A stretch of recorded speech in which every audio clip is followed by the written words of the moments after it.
By my clock, that is 1:30. I can see some more people filtering in, but we'll begin.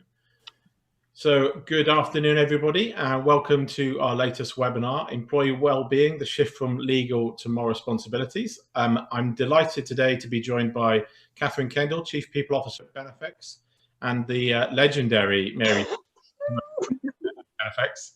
How are you this morning? Or this afternoon, rather. Good, you are the legend, Mary, the legend, absolutely the legend. I think that just puts me on my place age-wise. It was to do with your prowess and your career, nothing to do with your... No. Today we're going to be talking about the big shift we've seen and continue to see in employers moving past their legal obligations towards health and well-being of their staff to a new set of moral standards adopted by many global organisations. As always, please submit any questions, comments or thoughts you have to me in the panel using the Zoom chat or Q&A functionality. If you're on social media, if you are a Twitter user, you can tweet us using the hashtag BenefexLive, or you can follow us on Twitter at HelloBenefex. So if you want to disagree with anything that we said, if you want to share your own experiences, they don't just have to be questions. If you've got any comments or thoughts, please share those with us using the chat functionality. And so just before I get into asking our panel some questions, I thought it was worth pointing out some of the protections that exist for employees in the UK and around the world. I'm not an employment law specialist, so this is just from my own reading and research. But generally, there is a common duty of care on all employers for the safety of their employees. And this means that they must do all that's reasonably possible to support their employees' health and well-being. In the UK, the Health and Safety at Work Act 1974 also imposes a general duty on employers to ensure the health and safety and welfare of all employees. In the UK, we also have the Management of Health and Safety at Work regulations, which puts further duties on employers, including the undertaking of risk assessments. And interestingly, the Equality Act further provides protection from people with disabilities from discrimination, harassment and victimisation. And one of the more interesting things of this protecting staff from discrimination is because mental health issue can be considered a disability under law. So if an employee has a disability, employers mustn't discriminate against them because of that disability and must consider making reasonable adjustments. And similarly in the US, if an employee has depression or another mental health condition, they are protected against discrimination and harassment at work because of that condition under the Americans with Disabilities Act. And they have the right to request reasonable accommodation for that. And lastly, in Japan, various amendments were made to the Industrial Health and Safety Act of 1972, including a new requirement in 2014 to conduct stress checks as a way of mitigating against work-related mental illness. And employers are also in Japan prohibited from treating employees unfavourably based on the fact they have requested a stress check. So while it feels like the law offers employees some protection, from my own experience, it does feel like most employers go much, much further than what's legally required of them. And so I guess my initial question to the panel, and I'll direct this to Catherine first, how far do you think we've gone past that legal requirement? And do you feel like employers have been driving the change more than the law has? It's a really interesting question, Gethan, and I think in preparation for this panel discussion, I was reflecting probably on my own time in HR, so starting from probably around about 2005, 2006 through to where we are now. And I think if I look back to when I started, there was a real emphasis on what we had to do. So there was a real focus on what are the legal requirements. We can't be seen to breach these legal requirements. And the driver for that was all about making sure that we didn't get a tribunal claim against us, that we didn't have, if in case of workplace accidents, that we weren't liable, that we weren't culpable. But it was very much being done. The driver for all of the kind of the wellbeing activity and risk assessments and health and safety was all about effectively not being in that situation where a claim could be made against the business. And it was probably around about the same time that prior to employee experience being sort of front and center, of course, we had the employee engagement movement. And it was probably around that time that the employee engagement movement was really starting to come to the fore. And I saw really quite a visceral shift over the period of time between moving into HR and kind of, the next few years, where suddenly the emphasis started to go. And I would emphasize that this probably wasn't necessarily being led by HR teams. I actually think this was being led by business leaders who were moving away from, okay, absolutely, we've got to have a safe workplace and we've got to make sure that we fulfill the minimum requirements. But it was less, what do we have to do? And it became more, what should we do? What's the right thing to do? And I've really noticed, I've really seen that change over the past, as I say, over the past sort of 15 years or so, really seen that accelerate. It has changed from focusing on the legal requirements. The legal requirements are, of course, still there. But when you think about, well-being and health and safety of employees, and goodness me, and I know we'll go on to talk about it, this pandemic's brought that into focus like never before. It's stopped being about what's the minimum we need to do to make sure that legally we don't get into trouble. And it's become about, well, how do we attract people? How do we get people to want to work with us? It started to really unpick sort of Maslow and actually what are the really important things to employees. And that sense of feeling cared for, that sense of feeling looked after, and therefore feeling that this is an environment, this is an experience where you are engaged, where you do want to be, where you want to give of your best, suddenly that started to become linked to business outcomes, that started to become linked to productivity. And I think business leaders have started to realise that actually it's not about doing the minimum. Employees give of their best, and therefore the business best delivers in an environment where we go above and beyond, and we do so much more than that. So for me, the shift has really been from the what do we have to do to actually what should we do and what is the right thing to do. And I agree, but I also think that it's been employee driven. I think there's been a much greater expectation by employees as to what they should get from their workplace and their work. I mean, after all, we spend a vast amount of our time at work. And I think all sorts of things have probably caused that. But there's been, in my view, a noticeable shift of employee attitude from being grateful to have a job. And certainly when I started work, the approach that, generally speaking, if you were accepted for a job, you'd pretty much stay with your employer for life almost, to expectations as to how you should be treated. So I think a lot of it has come down to employee expectations as well as employers realising there needs to be a change. It's probably a bit chicken and egg. I'm not sure which came first. I think it's an interesting point, the interplay between employee engagement, experience and well-being, because I think they're seen as, many still see these things as trends despite the evidence. But the interplay where those three things exist is, if you have a great experience at work, employee engagement is the psychological output of that great experience, in my view. And having a great experience at work is knowing that for decades we've merged home and work together. So we've basically, and even over the last 8 months, we've physically moved those two things together. So we've got to the point where we've been letting people take work home. So inevitably we were going to allow people to bring home to work. So the things that happen outside of people's lives, the sometimes devastating things that happen, we've encouraged that in the workplace. We've encouraged people to bring those selves to the workplace. And I think people forget the idea that, it's all, be careful what you wish for. If you are going to merge home and work lives, you're going to get people bringing the stuff that's going on at home into work. And that, I think, has played a part in employers having a responsibility over that as well, knowing that actually, there's a great quote, which is, nobody comes up with a great idea when they're being chased by a lion. And I love the idea that actually, if we want people to be giving great customer service, if they're stressed, depressed or anxious, they just can't do that, can they? Yeah, I think going back, there was a general attitude that you just did not bring home issues to work. It was all part and parcel almost of the sort of stiff upper lip approach, I think. It just wasn't expected that work and home interacted in that way. I think you're right, Mary, and I also think I've seen a change that, certainly when I started out, you'd have your work persona, right? And your work persona and your home persona were two probably very, very different things. But as, cultures evolved and, the culture of an organisation has become front and centre in why people choose to join organisations, why customers choose to work with organisations, I think the barriers between that have been removed. And what that's done, therefore, is absolutely, to your point, Mary, before, anything wellbeing related, unless it was, my right arm's fallen off and I'm bleeding to death and I need you to call me an ambulance, you'd leave that at the door.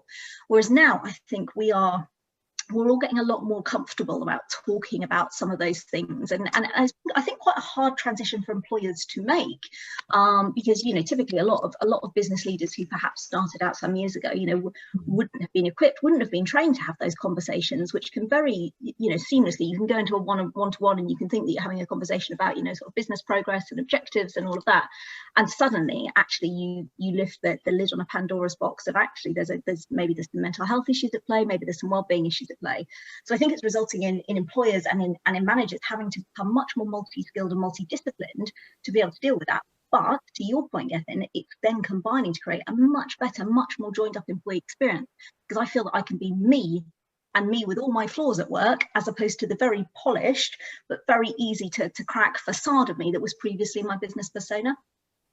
Mary, you are, I'll be careful how I phrase this. You have been working longer than anyone at Benefex. You've been in the world of work and experienced that more than most. Kind of, have you really noticed that shift in that time, and kind of what things really stick out to you over your career as to kind of how that's changed? Because when we spoke before, you mentioned about union involvement and how that has evolved quite a lot. Yeah, I think there are all sorts of things that have changed. I mean, I've been in the workplace for 36 years. So I started in the workplace in 1984, and bear in mind, I went into a law firm, which many would probably regard as not necessarily the typical work environment. But the work environment that I went into at that stage was really quite relatively formal, very male orientated. I mean, I suppose classically the sort of male, pale and stale, if you like, which typified a lot of the workforce at that stage. Working women obviously were around, but not to the extent that they are now. So one of the big differences, and one of the big changes that's occurred over my working lifetime has been the number of women in the workforce, the change in the ethnicity balance in the workforce, the general changes which have been brought about through the various bits of equality legislation which have appeared over the last 30 years, which has made the workplace a much more varied environment and a much richer environment, because clearly with different backgrounds, genders, disabilities, etc., you bring in a much broader range of views, cultures, and approaches. So there's been a holistic change, if you like, in the world of work. And certainly the world of work has become a lot less formal. When I started out, the partners of the law firm I worked for, I would have addressed as Mr. somebody. And I have to say there were no women, so it wasn't a question of Mrs., but they would all have been Mr. I wouldn't have dreamt of calling them by their Christian names. So the workforce generally has become less formal. You see it in all sorts of ways, and particularly in many ways in the way people dress.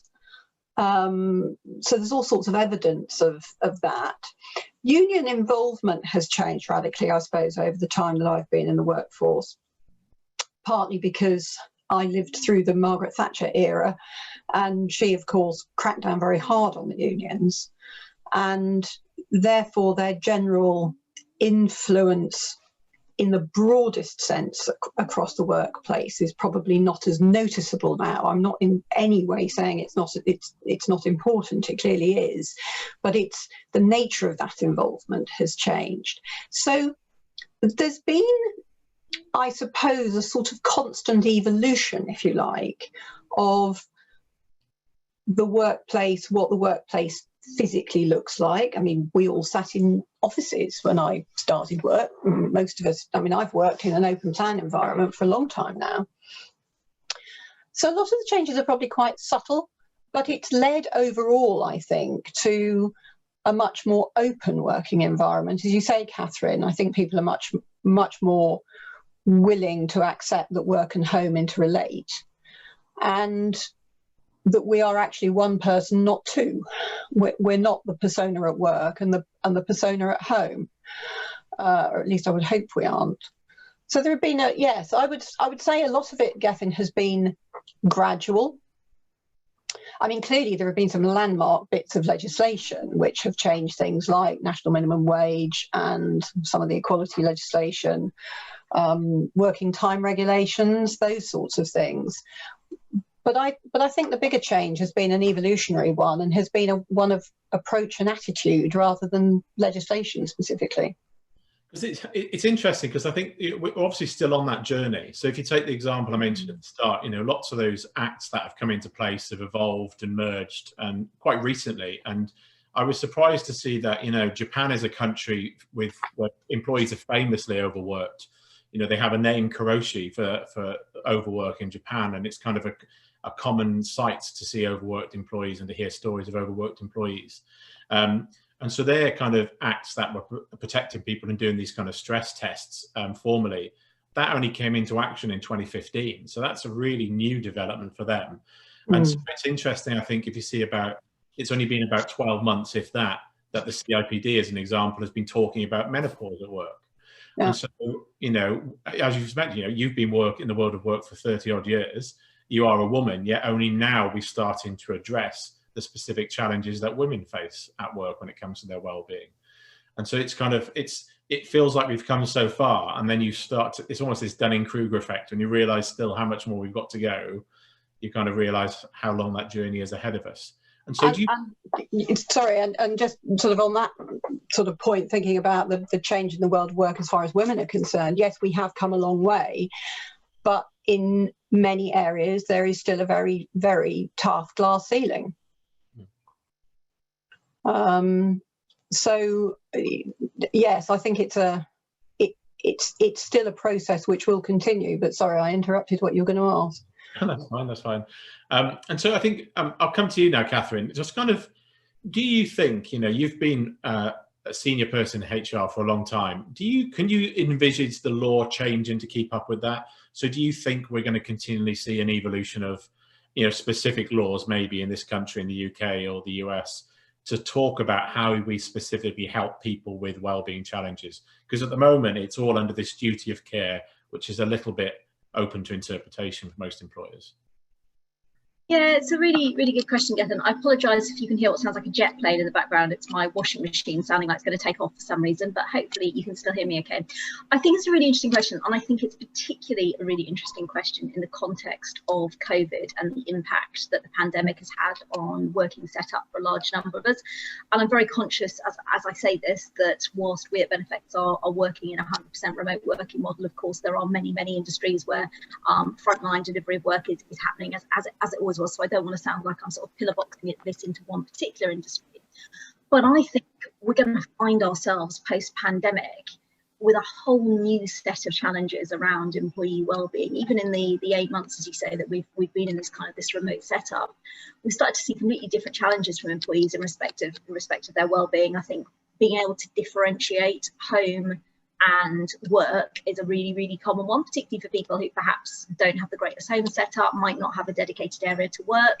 You actually can feel, to your point, Mary, we've gone from the extreme of having individual offices for everybody to now, home and work have become so integrated that maybe I'm sat on my laptop and I'm working in the same room that I eat a meal, that that's where I have my leisure time, that's where I hang out with my family.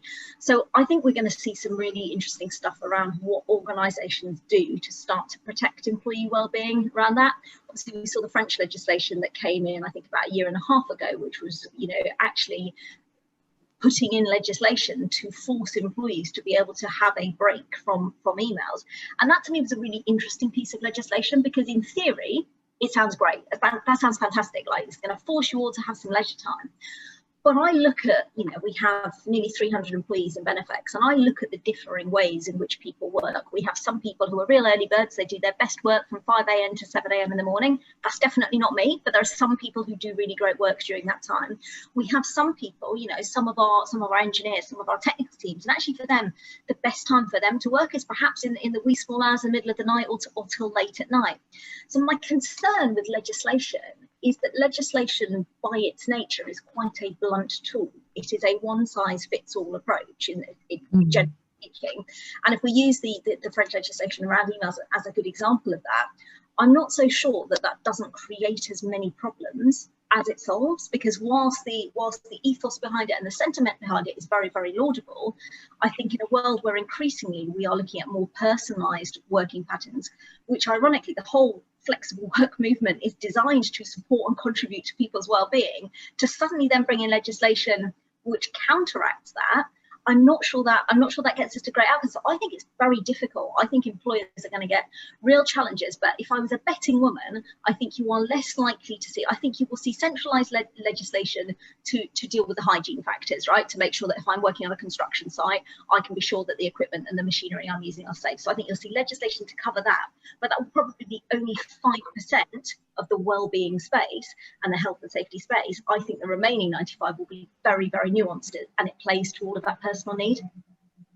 So for our audience, for those people that are listening, share in the comments or the Q&A section what new well-being challenges you've identified either with yourself or your team whilst you're being at home. I think it would be really interesting to see how those have changed, because as you were saying that, Catherine, I remembered, a couple of nights ago having a really bad back, and then reflecting to the fact that I was laying on the sofa typing up a presentation. Doing that for hours on end, I would never have done in the office, and is obviously creating a new issue for me.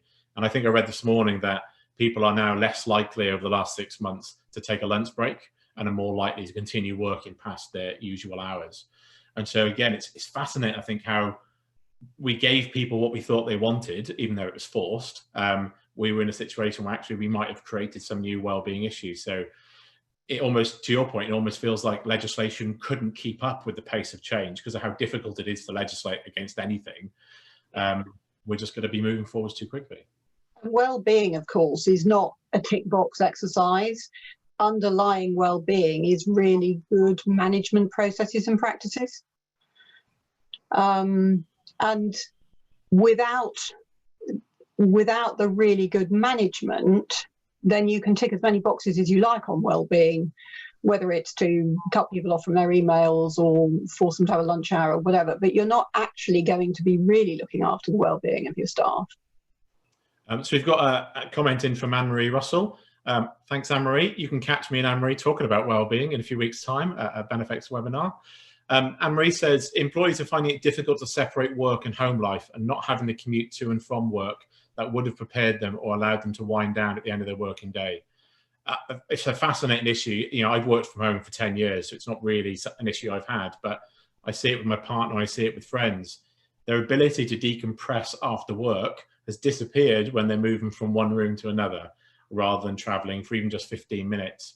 And that feels like a fascinating issue to me, that people are, if they're taking the stress and anxiety of the day and not winding down, what impact is that going to have on relationships and their family atmosphere? Yeah, I agree completely. We've seen it a lot with the teams that we support as well. And it's been quite interesting chatting to the home workers through all this, because I think we can learn a lot, actually, as you allude to, Gethin, you've worked from home for years, and we have a number of home workers at Benefex. I spoke to them quite a lot in the early days of the pandemic. And I think where we possibly will end up is, if you talk to most of our home workers, they don't have a commute, but they probably have a routine that they do around their working day. Now that will vary. So for some of us, my routine around my working day is probably the school run to 2 different schools on the opposite sides of town, because that's worked really well for me. So if you've got children, or if you've got a dog, you're probably out doing your dog walk. I know somebody else who makes a point of, actually, they get up and they do their first call of the day, they do walking, so they go and walk around the block and have a conversation there. And I would hazard a guess that as employers, I think, assuming that we move into a future which is probably hybrid for the majority of people, because that probably seems like where we're going to be post-pandemic, and that brings in itself a whole host of challenges, which is probably a webinar for another day. But I think we will see probably employers needing to get more involved in, actually, it's almost a guidance piece, isn't it? It's a little bit like when you do your VDU risk assessments and we say, well, we can't force you to do any of these things, but these are good things to do. Take regular breaks, make sure that your screen's at a particular level, make sure your room's well ventilated. I wonder whether we will actually see that start to extend out to a broader piece around that you need to have activity that separates home and work. It can be as simple as shutting the door in one room and going into another room. It might be a walk around the block. It might be the school run. It might be a dog walk. But I suspect we will need to, in order to ensure the well-being of employees, actually start to be a little bit more, I won't say prescriptive, but I think provide more guidance around that, because without that, and ironically, it tends to be your best workers who are hardest hit, because there'll always be, for most of us, there's always something more to do. And the temptation is always just another email, just another report. And suddenly you look at the watch and it's 11 o'clock at night. So I think we will have to start to provide more guidance around that.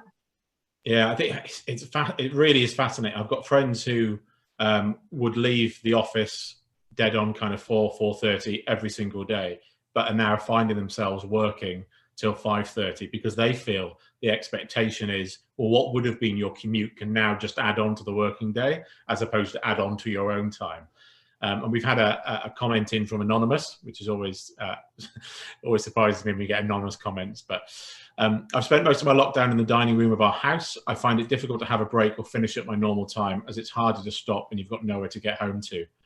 I think that, again, fascinating issue, right? I'm lucky enough that because I've adjusted my life to working from home, I have a dedicated space in another room that I don't use very often unless I use it for work. So my compression is almost leaving one room and going into another and leaving work in one room. And so for millions who are sat at dining room tables, kitchen tables, yeah, that issue is going to become much, much bigger, isn't it? And I guess there's a health and safety issue there, which we know people are talking about is, do people have the adequate equipment? Do they have their monitors set at the right levels? Do they have the right chairs that are supporting their backs whilst they're working from home? Yeah, 100%. And as I say, I also think there's a danger that at the moment, because the pandemic is open-ended, there's a real danger as we see this as we'll just keep going. We can just make do. You'll be fine with the setup. This will be okay. And we're all saying it to ourselves, right? We can do this because it's for a time-limited period of time. There will come a point one way or another where the pandemic starts to close down, and then we face the future of work. And I think there's going to be a really important piece of work for HR teams and for business leaders to do at that point, which is, and now what does well-being look like in this new world that we will all find ourselves in? What does this look like? We can't sleepwalk into that. I think that's really important. There's a danger that because we've come this far, we just carry on like this. There's some stuff that any of us can do for a delineated period of time, but there's also some stuff that actually becomes really quite damaging. And I think we have to look at how we draw the line in the sand on that to best support employees. And the workplace is going to change, because if people are going to be dividing their time between working at home and working in an office or in a workplace, the workplace is not going to have the same buzz about it, which for many people is actually very important for their well-being. So you could find that on some days you actually have very few people sitting in the working environment. Other days it may be busier, but I think that will take some adjusting to, because the whole concept then of we're not all at home, we're not all in the workplace, we're actually scattered around in various places, is also going to take a bit of thinking about.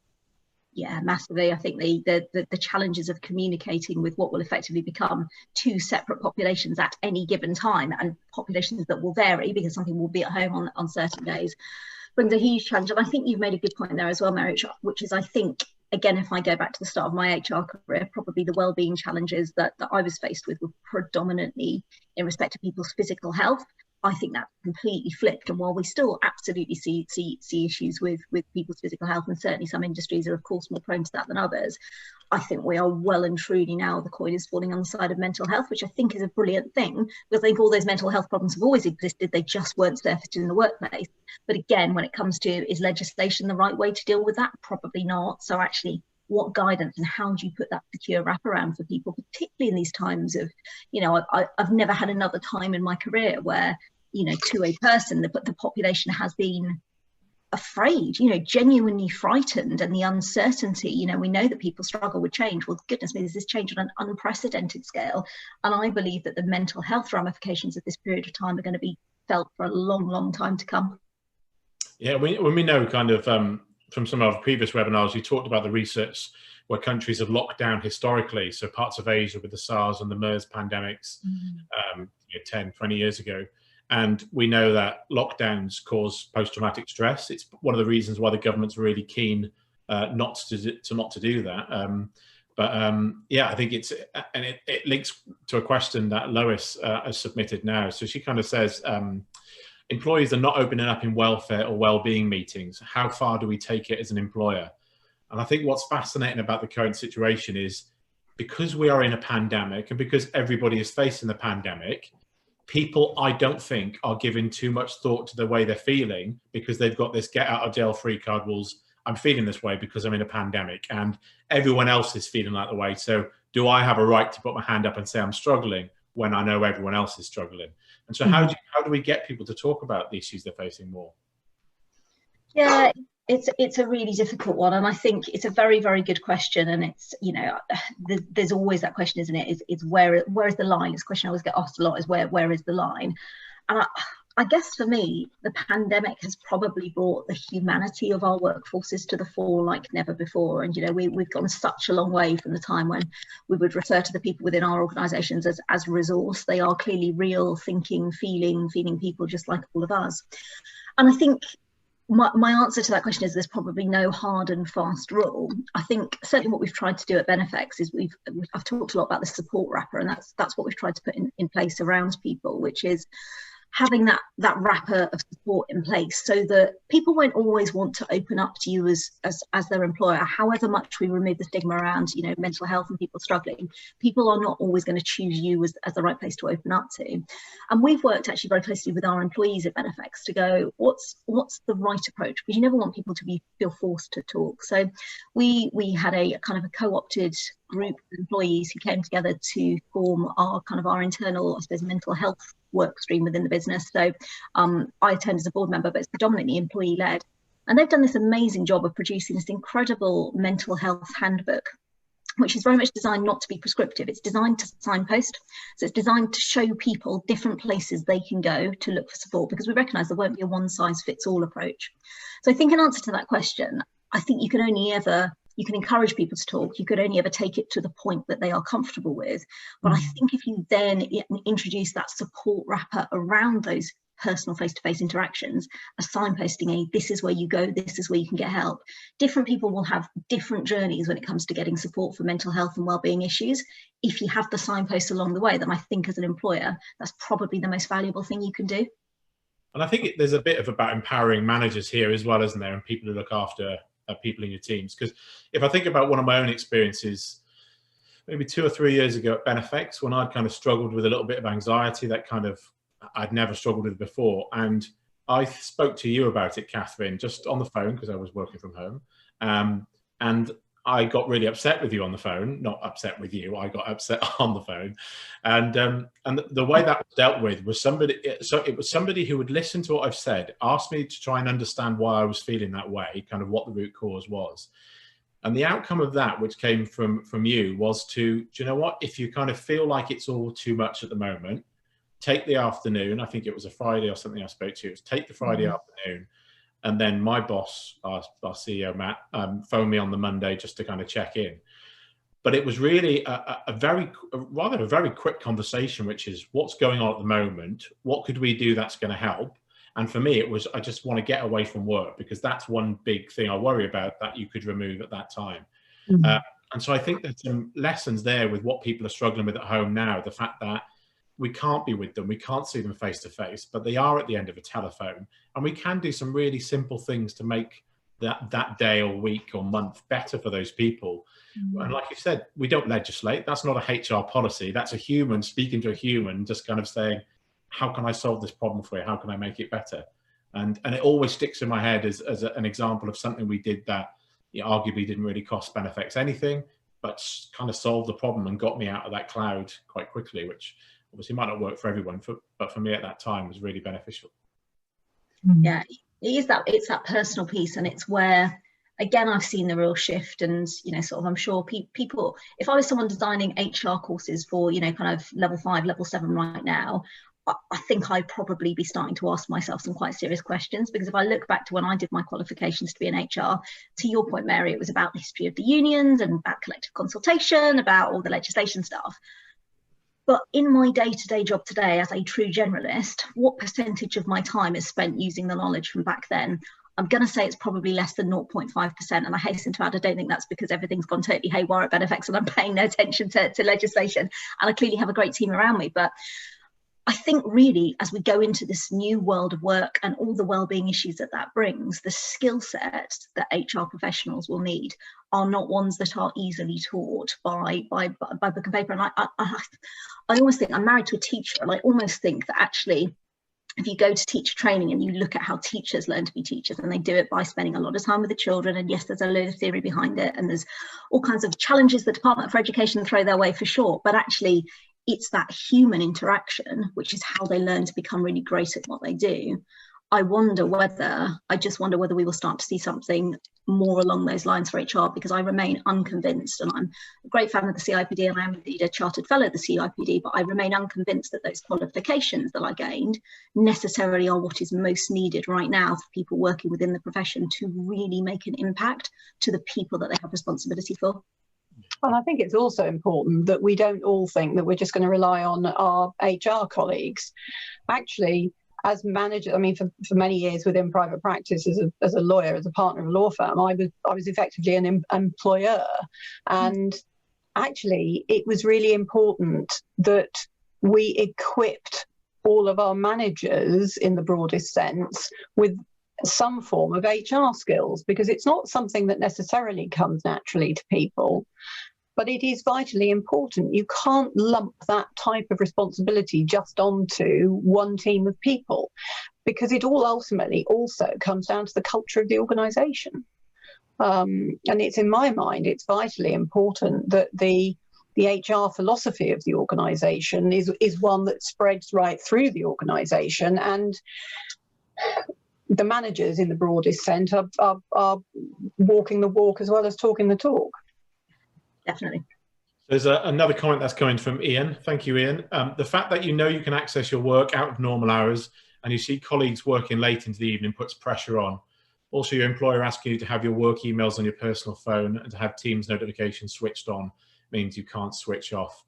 Again, another really important point. I think lots of people will be using their personal phones for work stuff since lockdown happened.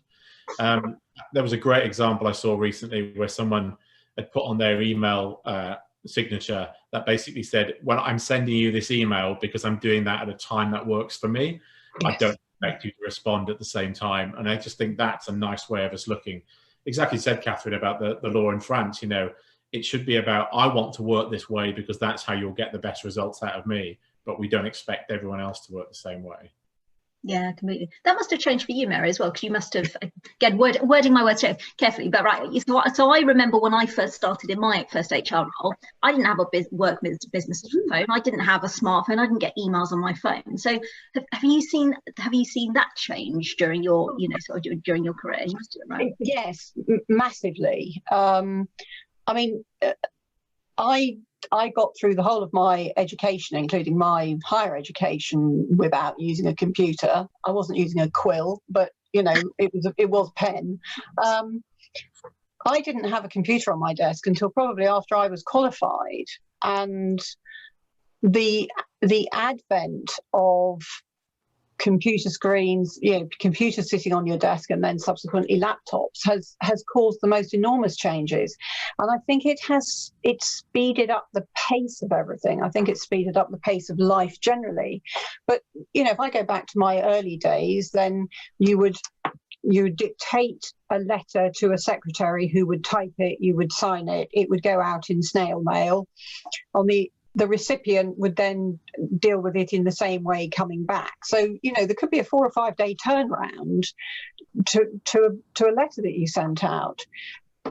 Email, you'll regularly find that people will send you an email and then phone you within 5 minutes to say, have you got my email? So there is very often an expectation that email is an instant form of communication which should be responded to instantly, and I think that creates the most massive pressure.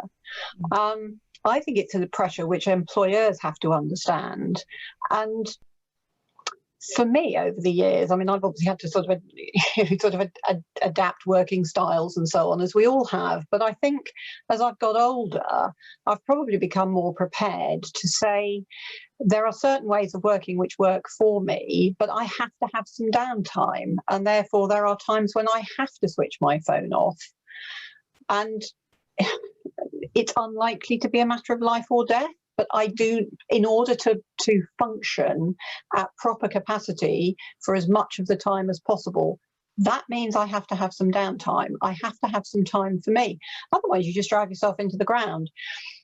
And I think as individuals, we have to understand how we work best, whether it's in the early hours of the morning or whatever, and in how much work we can intensively do at one stretch. It's one thing sitting down at 8:30 in the morning and not really moving except possibly to grab lunch and a cup of tea, and you're still there at 10 o'clock at night. But personally, I can't do that 5 days a week. And I don't believe I would be giving of my best, because my brain would be not firing on all cylinders by that stage. So some of it, I think, has to come down to self-discipline of individuals, but it is essential then that as employers, we understand that people can't be expected to be on call 24 hours a day, 7 days a week. Yeah, and it's interesting because I think obviously myself and Mary have been negotiating a contract with a third party over the last few months, and Mary's been sending me these apologetic emails to say that it's not moving as quickly as we might have liked. But the culture we have has allowed us to kind of say, I understand that and I trust your judgment. So if you've made the call that there's another contract that needs to take precedence, then we all just fall in line and understand that, I'm not going to expect Mary to work late on a Friday or on a weekend to do something for me. And so we've created, I hope, this environment where people understand that time away from work is really important to get the best out of people. So I think that's really, really strong point. I'm going to read out one last comment from Paul. Do leaders allow themselves to be vulnerable and role models seeking help rather than attempting to continue an image of always knowing the way to go? We've heard some good stories this year about leaders being more authentic. How do we build on this now? A fascinating example I think we've had at Benefexperts here is a couple of years ago, we talked about quite openly about Mental Health Awareness Week or month, I can't remember which one it was. And we created some images we shared on social of senior people in the business talking about mental health and why they thought it was important that we had that conversation. And I found out a few years later that somebody who had applied for a job with us did it because they had a mental health issue that elsewhere they thought they were being discriminated against and it wasn't kind of accepted and was challenged. That as soon as they realized we were open to it and that senior people in the business were putting their hands up and saying, yeah, I've struggled. And that actually attracted some of those people to them. That person is a very capable person that just happens to have a mental health issue. So I 100% believe, I think more people talking about this stuff, especially at senior level, gives permission to the rest of the organization to talk about their own challenges. I'm conscious of time, so I'm just going to ask you both one last question. I'll come to you first, Catherine. What role do you think the kind of new transparency that things like social media and review sites have played in employers having to do more around well-being? Yeah, it's really interesting, isn't it? And it goes back to Mary's point earlier about that shift of power from a time when actually, there was one point when the employers held all the power really, and your working conditions were what they were, and as Mary says, you were grateful to have a job and you got on with it. And we've seen this shift, which probably started with the unions but has shifted right through to obviously the modern era and the rise of social media. And I think what that's done is it's handed some real power, and I would add not before time, into the hands of employees.